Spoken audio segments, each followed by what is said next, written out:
Assalamualaikum warahmatullahi wabarakatuh. Halo teman-teman, perkenalkan nama saya Zaskia Mastika Meka dengan NIM 17096240061. Pada video kali ini, saya akan membagikan tutorial tentang cara menggunakan Mentimeter sebagai media presentasi interaktif yang dapat membantu kita melibatkan audiens secara lebih aktif.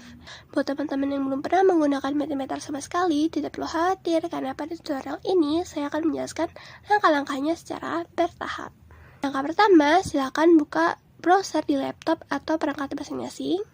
Kemudian ketik mentimeter.com di search bar dan enter. Setelah itu, klik website Mentimeter yang muncul paling atas di halaman pencarian. Ketika halaman Mentimeter kita buka, kita akan melihat tampilan awal platform. Di halaman ini, jika teman-teman belum memiliki akun, silakan klik tombol sign up. Mentimeter menyediakan beberapa opsi pendaftaran, yaitu menggunakan akun Google atau email atau Facebook. Namun, jika sudah memiliki akun, teman-teman bisa langsung memilih login. Karena saya sudah memiliki akun, di sini saya akan login menggunakan akun Google. Setelah berhasil login, kita akan diarahkan ke dashboard utama Mentimeter.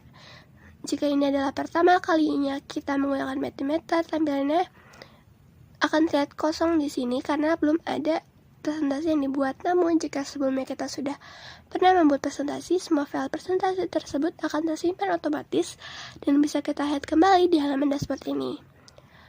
Untuk memulai membuat presentasi baru, kita klik tombol New Presentation. Nah, setelah menekan tombol New Presentation, di tengah layar kita akan muncul 3 pilihan utama, yaitu 1. Membuat presentasi dari awal. Yang kedua, mengimpor file presentasi seperti PowerPoint, Keynote, atau PDF. Yang ketiga, menggunakan bantuan AI. Kalau kita sudah memiliki file PowerPoint, Keynote, atau file PDF sebelumnya, sebenarnya kita bisa memilih opsi import. Dengan fitur ini, slide yang sudah kita buat dapat langsung dimasukkan ke Mentimeter tanpa harus menyusun ulang dari awal. Namun, perlu diperhatikan bahwa fitur impor ini hanya tersedia untuk akun Mentimeter Pro, sehingga pada versi gratis fitur ini belum bisa digunakan. Selanjutnya, terdapat juga opsi menggunakan bantuan AI. Jika kita memilih fitur ini, Mentimeter akan membantu menyusun kerangka presentasi secara otomatis. Kita cukup memasukkan topik atau materi yang ingin dibahas, kemudian AI akan menghasilkan struktur slide, mulai dari pembukaan, isi, hingga penutup. Hasil tersebut tetap bisa kita edit dan sesuaikan sesuai kebutuhan. Di sini kita juga bisa menggunakan template yang sudah disediakan Mentimeter. Tersedia berbagai template menarik yang bisa disesuaikan dengan kebutuhan presentasi kita. Karena pada tutorial ini saya menggunakan akun Mentimeter versi gratis, maka saya akan melanjutkan dengan opsi membuat presentasi dari awal, supaya langkah-langkahnya bisa langsung kita praktikkan bersama. Pada tutorial ini, saya akan membuat contoh presentasi pembelajaran dengan materi keselamatan dan kesehatan kerja yang merupakan mata kuliah dari manajemen sumber daya manusia, sekaligus memperlihatkan bagaimana Mentimeter bisa digunakan untuk menyampaikan materi dan melakukan interaksi dengan audiens. Nah, slide pertama, biasanya kita akan memilih slide yang instruksi. Nah, slide ini, di sini kita akan mendapatkan kode Mentimeter, QR code, dan instruksi untuk membuka menti.com.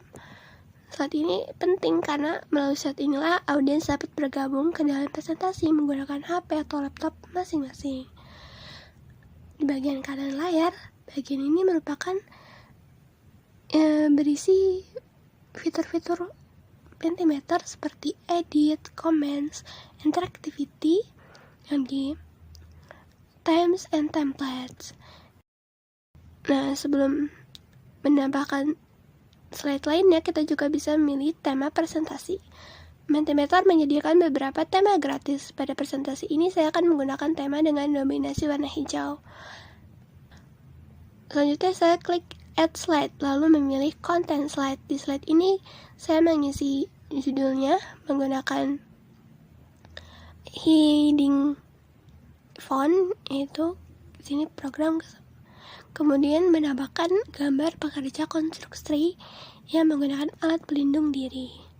Nah, pada konten slide ini kita bisa menulis teks, mengatur ukuran dan posisi tulisan, juga menambahkan gambar dari library, Mentimeter, atau mengunggah gambar sendiri.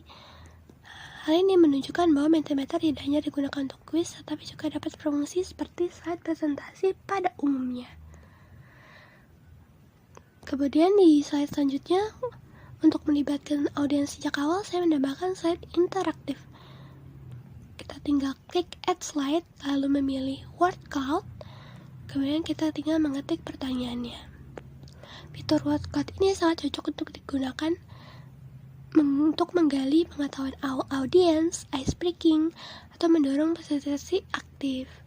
Nah, jawaban dari audiens akan muncul secara real time dengan kata-kata yang paling sering muncul akan ditampilkan dengan ukuran yang lebih besar. Nah, setelah audiens menjawab, saya akan melanjutkannya dengan content slide untuk menjelaskan materi. Pada slide ini saya menjelaskan pengertian K3 dan landasan hukum K3-nya.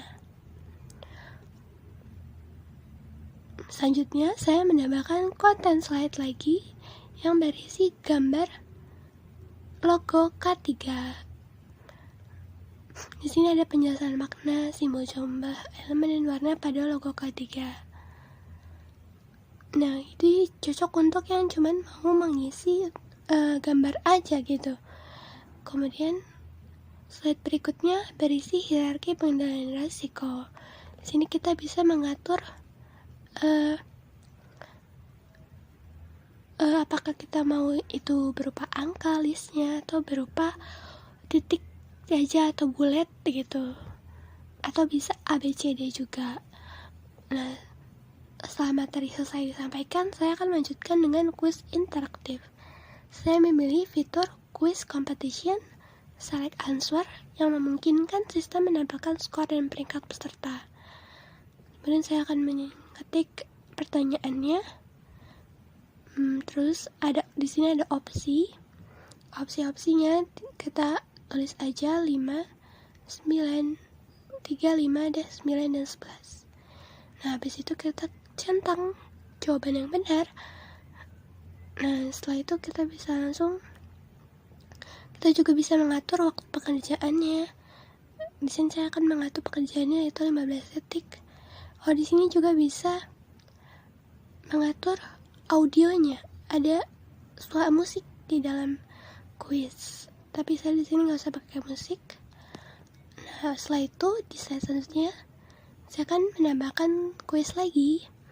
Sama seperti tadi, kita akan mengetik pertanyaannya dan mengatur jawabannya. Nah, slide selanjutnya saya akan menggunakan word cloud lagi, seperti yang tadi disebutkan sebelumnya. Nah, kemudian slide selanjutnya yaitu saya akan mendapatkan slide yang menggunakan pertanyaan yaitu scales, yang dimana saya akan menanyakan tentang apakah stres kerja dan kelelahan termasuk risiko dalam K3. Fitur scales ini cocok digunakan untuk mengukur opini, refleksi, sikap, atau persepsi audiens. Nah, sebagai penutup, saya akan menambahkan konten slide bertuliskan thank you. Setelah itu kita juga bisa menambahkan judul presentasi.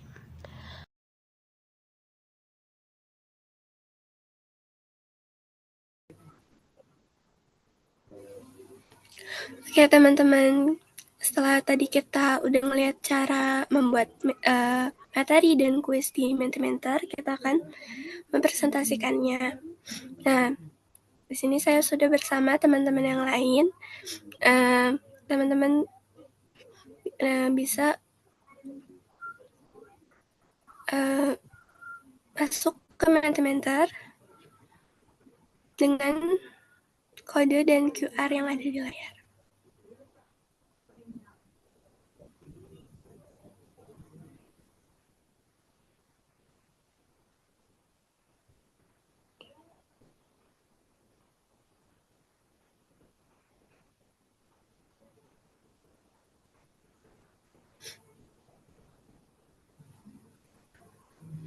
Oke, apakah kalian sudah masuk ke Mentimenternya? Boleh direaksi, reaksi. Sudah, Bu. sudah, Bu. Udah, Bude. Udah, Bude. Udah, Bu. Oke, kita lanjut ya.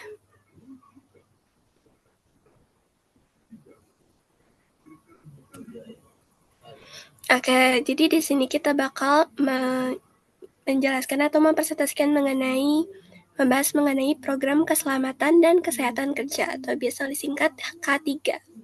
Sebelum itu, apa yang kalian ketahui mengenai K3?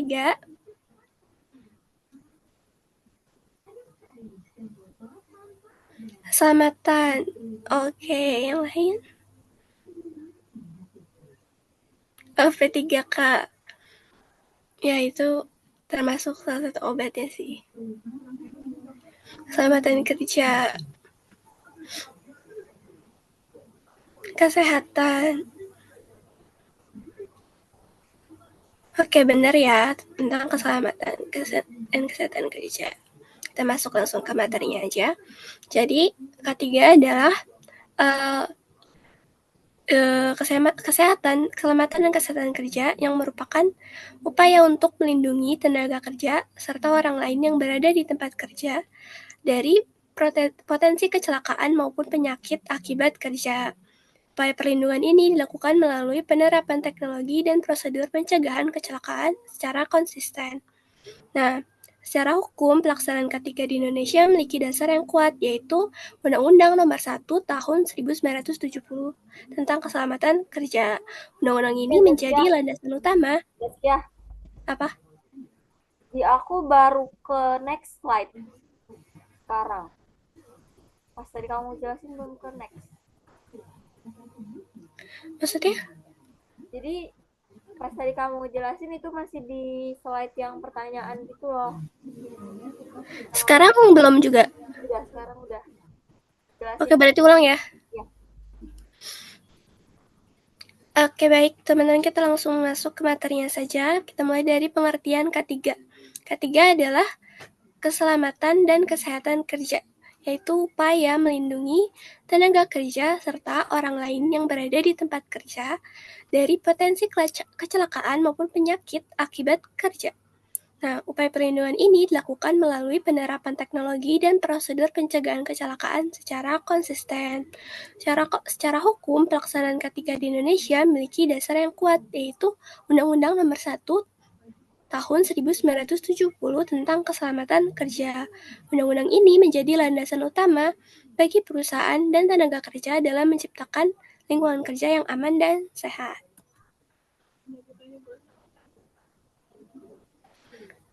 Oke, apakah sudah terlihat? Sudah, Bu. Selanjutnya kita masuk ke makna filosofis dari logo K3 ya. Nah, di sini yang pertama ada palang. Ada palang di tengah logo atau tanda plus itu. Nah, palang ini melambangkan kondisi bebas dari kecelakaan dan penyakit akibat kerja. Nah, kemudian selanjutnya ada 11 roda gigi di samping di sekitarnya gitu kan, yang melambangkan 11 bab dalam Undang-Undang Nomor 1 Tahun 1970. Nah, bentuk roda gigi sendiri bermakna bahwa tenaga kerja diharapkan dapat bekerja dengan kondisi jasmani dan rohani yang tegar.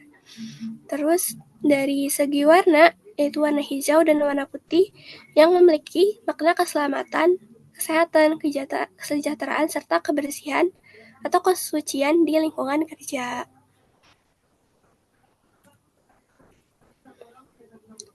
Oke, selanjutnya hierarki pengendalian resiko. Nah, ini itu disusun dari yang paling efektif hingga yang paling terakhir atau di paling akhir digunakan untuk mengendalikan resiko dari kecelakaan kerja. Urutan pertama adalah eliminasi, yaitu menghilangkan sumber bahaya secara langsung. Jadi kalau misalnya ada sesuatu yang bikin bahaya pekerja, jadi langsung dihapus aja. Terus kedua adalah substitusi, yaitu mengganti alat, bahan, atau proses yang berbahaya dengan yang lebih aman.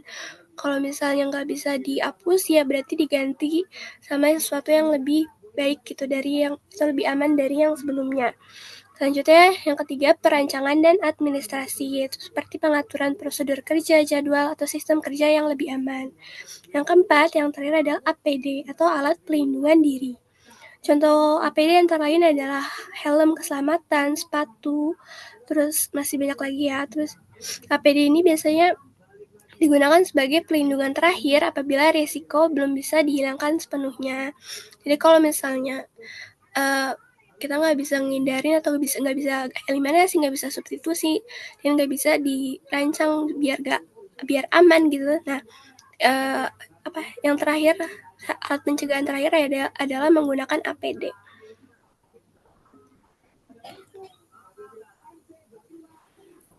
Oke, selanjutnya kita akan masuk ke kuis ya teman-teman. Apakah sudah pada masuk ke kuis?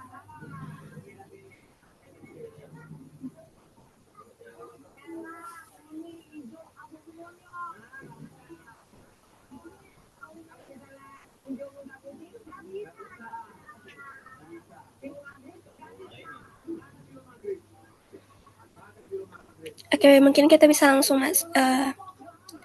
ke pertanyaan pertama.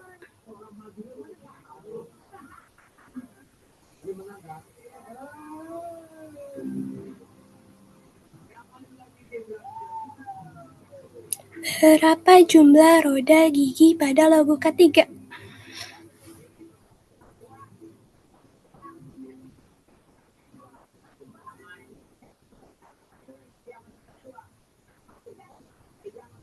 Oh, pada salah semua nih.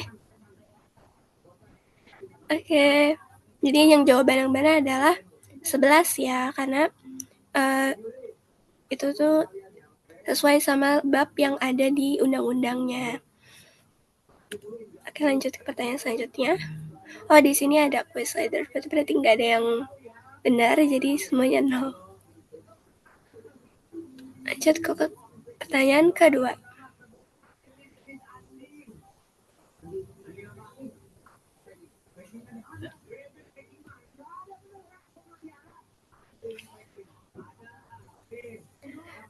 Manakah metode pengendalian risiko yang dianggap paling efektif? Oke, ditunggu jawabannya teman-teman.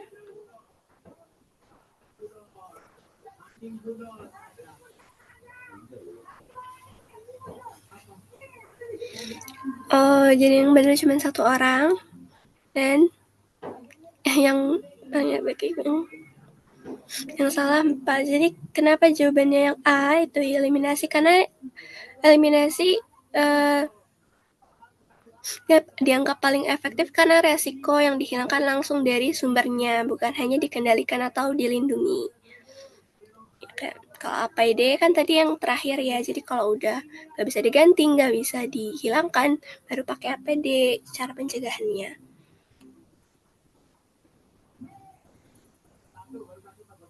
Oke, yang menang adalah kita.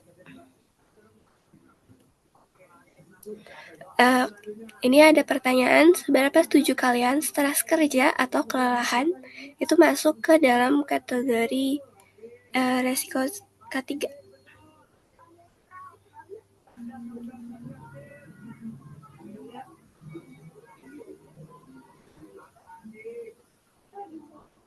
Boleh dijawab ya teman-teman? Oke, ternyata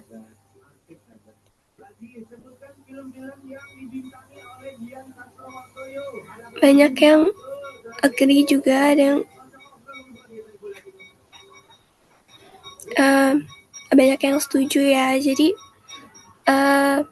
dari hasil skala yang terlihat, sebagian besar berada di rentang yang cukup atau hingga setuju terhadap pernyataan bahwa stres kerja dan burnout merupakan bagian dari resiko ketiga. Ini menunjukkan adanya kesadaran bahwa resiko kerja tidak hanya bersifat fisik, tetapi juga dapat dirasakan secara non-fisik. Nah, pertanyaan terakhir adalah, sebutkan APD yang kamu ketahui. Ini bebas saja ya, kalian tahunya apa nih APD?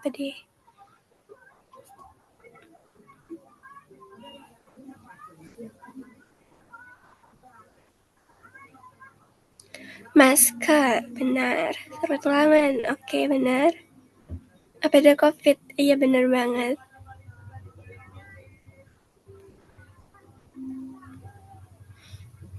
Oke.